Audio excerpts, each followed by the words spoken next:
Segment 3, and I'm not all alone because thank God, and Jerry, I know you had an extremely busy day, and I'm sorry to keep you on hold there a little bit. Jerry Palm joins us for the first part of segment 3, and a friend of the show, and a very, very busy person these days as he tries to forecast what is going to happen in the NCAA tournament. Jerry, are you headed to New York this weekend, or are you in New York? Give us a travel update. Yeah, I just got New York actually about 2 hours ago, so it's going to be here all the way through Selection Sunday and on CBS Sports Network quite a bit these next couple of weekends, and maybe even pop on to big CBS for a little bit. We'll see. Yeah, I hope so. And you have your newest bracket. It came out. I saw 4:18 this morning. Now, I don't know if that's Eastern time or if it's, I don't know exactly what time it was for you, but how much sleep are you getting these days? I give up sleep for Lent every year. So I get naps more than I get sleep. Yeah, that's the fun part of this. All right, well, let's get into, let's first talk about the Boilermakers. Obviously, most have, and yourself included, have them on this 3-seed line. Tell me what you see. Could that change? Should Purdue lose, let's say lose on Saturday and then lose early in the Big Ten tournament, or what do you see there? Yeah, well, there's certainly some room to move. A loss to Northwestern, the last place team in the league, and if you're a Purdue fan, you know that that's a house of horrors for Purdue. Yeah. Even when we win, we play like crap at Northwestern. So, really looking forward to not watching that game. But if they lose to Northwestern and lose a first game in the conference tournament, that would be somebody on the order of probably Rutgers or maybe Minnesota or Ohio State. Then Purdue's definitely not going to be a 3. Could be more like a 4 or a 5 at that point. And but obviously that depends on what other teams do. And if Purdue beats Northwestern and goes on to win the Big Ten tournament, they could still be a 2. And that depends again on what other teams do. So there's a little bit of movement in there for sure, and as it's true for pretty much everybody this time of year. And you have Purdue, I believe it's in Des Moines, is your pick. I'm always interested in terms of, and it's like putting a huge puzzle together and then some, and your analytical skills are as good as anybody's. But in terms of location and all the bracketologists that do this, how much of that is that a ton of guesswork, or is that logically looking at the problem and saying, well, these matchups make sense in these locations? What do you do when you look at the actual site locations for the NCAA tournament as you put this together? So I do what the committee does, and I take the teams, the top 16 teams in order from 1 to 16, and put them in the most geographically friendly place I can. But that's exactly what the committee does. There are a couple of things that can mess that up. First of all, the regions are assigned. They try and put them in the closest regional first. Yeah. But there's rules that say the teams from the same conference have to be separated. So unless you have more than 4, so you might not get to be in the closest region. I mean, most of these brackets we've had 4 ACC teams. Sometimes we have 4 Big Ten teams, and they can't be in the same region. So the first one's going to get preferential treatment, and then it's kind of as close as you can get otherwise. But it's usually the closest available spot is what they give you. And then for the sub-regionals, they do the same thing. They'll go 1 to 16 and assign the sub-regionals as close as they can to the team that's there. And obviously, the further you get to 16, the closer you get to 16, the less likely you're going to find something that's really geographically friendly, but you might. And the number 1 overall seed gets to choose. They actually get to choose where they want to be. Now, and I may have misquoted. You didn't. I think you didn't have Purdue in Des Moines. Did you have Purdue in Des Moines or Tulsa? I have had them in both places. Okay. At various times. I think I might actually have them in Tulsa at the moment. I think that's right, because I think that it might have been Joe Lenardi had them. But what are factors there as you see between those two locations? Anything in particular? I mean, again, you're making the assumption I assume that you're assuming that Purdue will win tomorrow and do at least something in the Big Ten tournament, win a game or so. How do you view that? Is there any difference? Because there is a little bit of difference from a fan following standpoint. Des Moines a lot closer, obviously, than Tulsa. It's another half day, 2/3 of a day drive to Tulsa from that standpoint. If you're going from West Lafayette.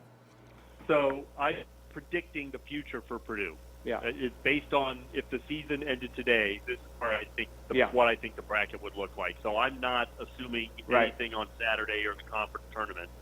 And the way it just worked out that when I got to Purdue, Des Moines was still available. Columbus was not, and that's the closest place. But there is competition for Des Moines. And Marquette is closest. Wisconsin is closest to Des Moines.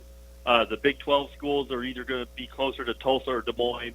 So there is competition for Des Moines, the competition for Columbus. The places that are close for Purdue. I've actually had Purdue and Hartford in several of these brackets recently as well. Yeah. I think I've got Michigan State there now. So that's another possibility. Purdue is not likely to get sent out west. They end up as a 4 or a 5 seed because most of the Western teams are not in the top 16 except for Gonzaga, who's probably going to be a 1 seed. But the others are likely to be 4 seeds. San Jose and Salt Lake are likely to be 4 seeds except for Gonzaga. Yeah. Interesting, because now we put the graphic up online here that the 8 Big Ten teams that you have in as of this morning, and that's an important distinction. I'm glad you made it. You do view it as it stands today. You're not trying to project out of what you think Purdue's going to do or any other team. But you have Michigan as a 2 seed, Michigan State also with Purdue as a 3 seed, Wisconsin as a 4, Maryland a 5, Iowa 7, Minnesota 10. Ohio State 11. In your view, and this is almost rhetorical in nature, the question, Indiana can still play their way in your view? I mean, obviously they can play their way in by winning the Big Ten tournament.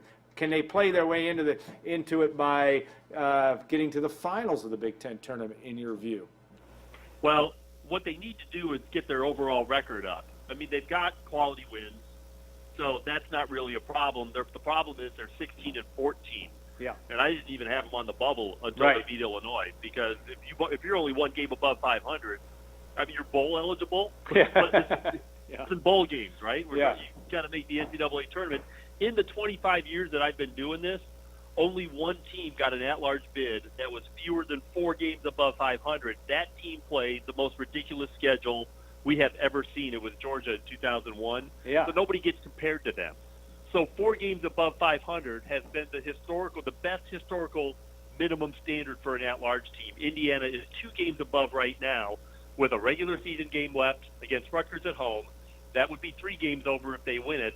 To finish 4 games above 500, they'd have to win twice in the conference tournament before they lose. Yeah. So that, to me, now, the bubble softened up this year that maybe a team gets in that's 3 games above 500, maybe. But if Indiana, I wouldn't take that chance because the best candidate for that is actually Texas. Yeah, interesting on that front. Purdue has made the NCAA tournament twice since it's gone, I believe, and this is off my memory, which can be flawed. Twice with the 6 win over loss differential. I think Matt Painter's junior year, they went to, or no, so Matt Painter's sophomore year, 91. I think Purdue was 17 and 11.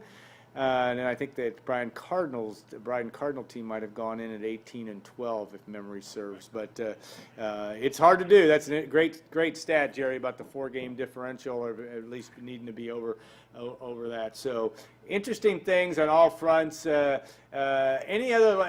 My last question. Anything else from a Purdue perspective that Purdue should worry about, game they should watch, or the Boilermakers just need to take care of business on their own? In your view? Yeah, just show up in Evanston. Start with that. Yeah, okay. Just go out there and have a good game, and then see what happens in the Big Ten tournament. Yeah, Purdue can only really worry about Purdue. All right. Well, spoken as an impartial analyst, but deep in his heart, a Purdue guy. And Jerry, we always appreciate your time. We bugged the living heck out of you during bowl season. We appreciate that too. But safe travels. You're going to be in the same place for a couple of weeks, so that's good. Enjoy that experience, and thanks again so much for your time today. All right, thank you. All right, we're going to do a little transition and have Tom Dienhart call in, and we will talk some spring football here. This is the magic of this show, is Gordon Jackson, Ryan Schmier, and others are Brad Kearns helping us put this together today. But Tom in St. Louis today, but we wanted to get a little bit of a quick update on spring football as well, as Tom has been joined our team and has been covering Purdue's spring practices. The Boilermakers, I believe it is 6 practices through their 15 so far, so not quite halfway through spring ball, and it'll be interesting to see.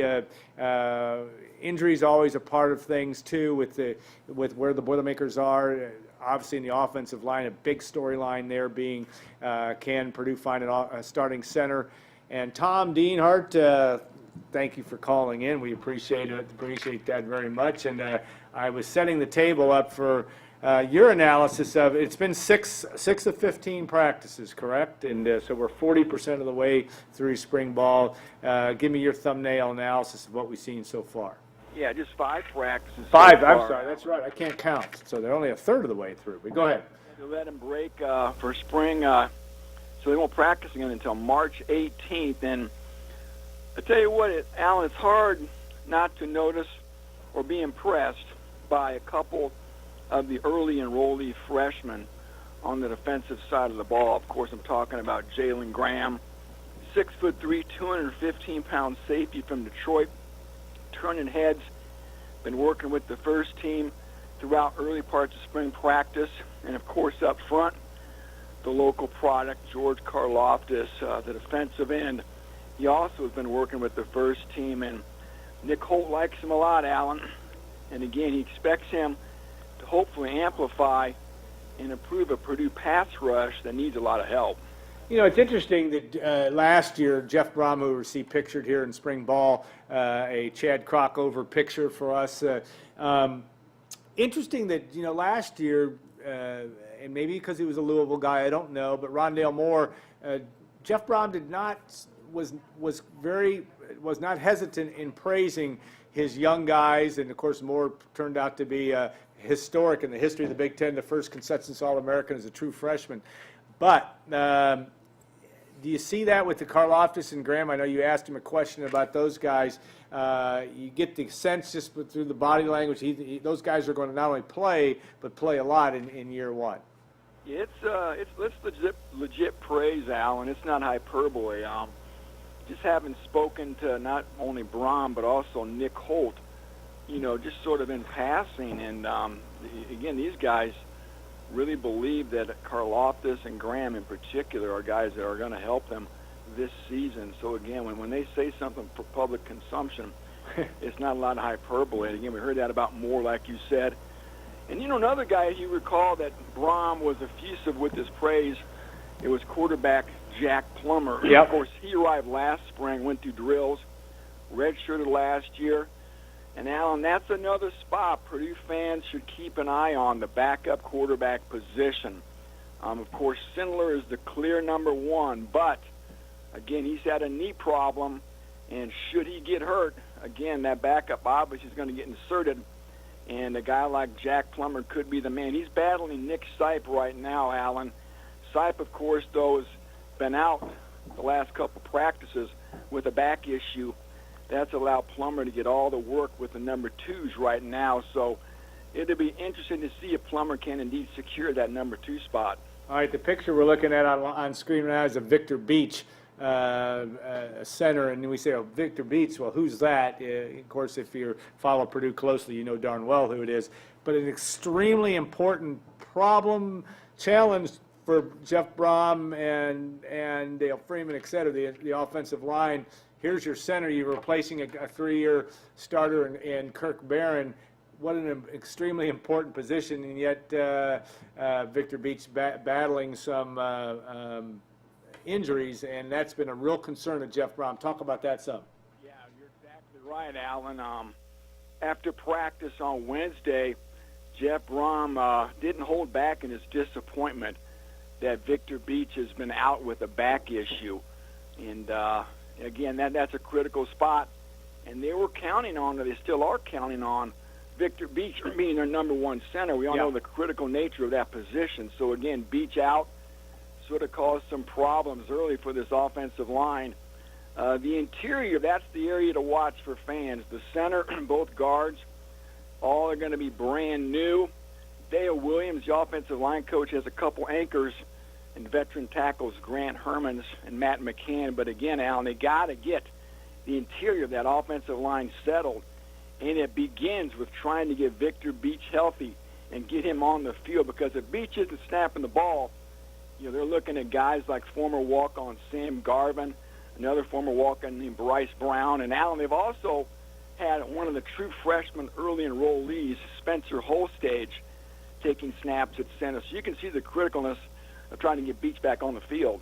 You look at that, and without delving too deep into stuff, but there isn't if I'm adding up the numbers right or understand them, not a lot of room on the roster. Is that fair to say for mid-year transfer or for grad transfers, if Purdue would be able to go the same route as it did with David Steinmetz and with Dennis Edwards? I mean, do you see that as a possibility? Maybe to fill a couple gaps at those positions if need be. Yeah, Shane Evans was another kid who came in from Northern Illinois that helped a lot as a grad transfer. You bet. I'll tell you what I've been told, Alan, by the staff. They're always looking to add quality grad transfers. Let's just leave it at that, okay? I think if they find somebody that they like and that person has interest in coming to Purdue, I have a feeling, again, that Purdue will try to find a way to get that person on the roster. From what I understand, Alan, the scholarships are all filled up. But, again, just stay tuned and sit tight, because, like I said, there's still always a lot of moving parts between, early March and in fall camp. So, again, I know they're always looking. So, yes, indeed, that is always a possibility. That last picture we had of Jared Sparks, I thought you wrote an interesting piece about the if you look at the number 12 and Jared, one of the receivers, and obviously Rondale Moore is pretty well entrenched. But the returning receivers hearing footsteps, so to speak, because of this incoming freshman class. We've all talked about David Bell on down the line. Tell us about their response to those new guys that will be entering the program in the fall, or in the late actually in the summer, really. Yeah, June 9th is the day these freshmen are going to report on campus. That's a Sunday. They check in, and they'll begin their informal workouts on Monday, June 10th. Until then, like you were alluding to, Alan, the guys on campus are doing all they can to impress Jeff Brom and wide receivers coach Jamarcus Shepard. They all know what's coming in behind them. They've heard the names, David Bell, Milton Wright, T.J. Sheffield, Mershawn Rice. I mean, Shepard told us after practice, hey, guys, these receivers didn't sign with us to come sit on the bench. They came here to play football in 2019. So, again, that sense of urgency is felt by guys like Jared Sparks and Jackson Anthrop in particular. So that wide receiver spot, maybe more so than any position group, Allen probably is going to be impacted more by these incoming freshmen, again, than any other spot on this roster right now. All right. We've enjoyed doing the Golden Black Memories podcast, which Tom and I will do on every Thursday. We look at tomorrow's basketball. Every time you have an opportunity to win a Big Ten championship, obviously, which Purdue's men's basketball team does, it's a big deal. Last question for you is just from a historical perspective. Big Ten championships are important at Purdue, and tomorrow is a big day from your view. Yeah, to me, Alan, a Big Ten title, regular season title, means a heck of a lot more than a tournament title. I don't put much stock in a team that gets hot for 3 or 4 days and wins something. But for you to grind out over a 3 or 4 month period, win a regular season title, it's awfully special. So, yeah, you're right. Who could have seen this coming, right, when Purdue was 6-5? And have maybe 2 Big Ten titles in 3 years. Remarkable work by Matt Painter. Crazy to think, Alan, if they seal the deal Saturday, that the one team the last 3 years that won't get a title is the team that won a school record 30 games in a season. So maybe this year's team can get a share of that title, where last year's team came up just a little bit short. Yeah, that's an interesting sideline, interesting note as well to that. All right, Tom. I know you'll have some stuff on the site next week, even though it's a week off for Boilermaker football, but and a lot to think about as we look forward to not only the rest of spring ball, but obviously the NCAA tournament as well. Have a good weekend, and we'll look forward to talking to you next week. I want to thank our sponsors, Basham Reynolds, Triple X, State Farm agent Trent Johnson, Hilton Garden Inn for their tremendous loyalty and sponsorship of our program, Gene Cady for taking the time, putting up with us for 20 minutes. We enjoyed that. Brian Newbert obviously always brings an interesting insight, and you can read all the work that Brian and Tom do on goldenblack.com. I highly encourage you to do that. And also want to thank our folks at WLFI, great partners in this program, and they're always so willing to move our times a little bit. We plan to be on next week at 2 o'clock. That I think will make sense because the Boilermakers will be playing next Friday night. Maybe a little bit of a mobile show next week because of where Brian and Tom will be, but we look forward to doing that as well. So again, Ryan Schmier, Gordon Jackson, Brad Kearns, all the folks at WLFI for all your help. Kurt Larman, Steve Clark, too, for all you do for us. We're grateful for that. Have a great weekend, everybody. We'll see you next week, next Friday, March the 15th on Golden Black Live.